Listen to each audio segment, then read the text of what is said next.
E nello scontro politico e sociale a difendere il regolamento regionale con la richiesta agli immigrati non comunitari è proprio lei, Elena Donazzan. Nessun caso di razzismo, dice, è l'applicazione di una norma nazionale.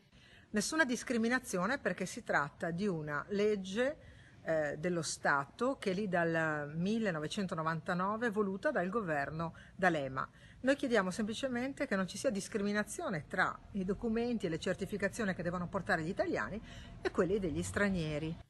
Con il regolamento per i buoni libro, il Veneto ha chiesto ai comuni solo di confermare o meno e non di verificare di aver ricevuto dai richiedenti con cittadinanza non comunitaria il certificato o l'attestazione rilasciata dallo Stato estero di provenienza su eventuali redditi o patrimoni immobiliari o mobiliari legalizzati dalle autorità consiliari italiane, precisa la stessa Donazzan. Perché troppe volte proprio su questo tema si chiedevano delle risposte e la certezza dei documenti agli italiani e non agli stranieri. Così abbiamo tolto le discriminazioni. Il primo a discriminare è il Partito Democratico Veneto, che vorrebbe gli italiani sobbarcati di autorizzazioni e documenti e gli stranieri di eccezioni e proroghe. Noi sosteniamo che se c'è una legge la devono rispettare tutti. Conclude così e chiude ogni tipo di polemica Silvia Rizzotto, capogruppo della lista Zaia Presidente in Consiglio regionale.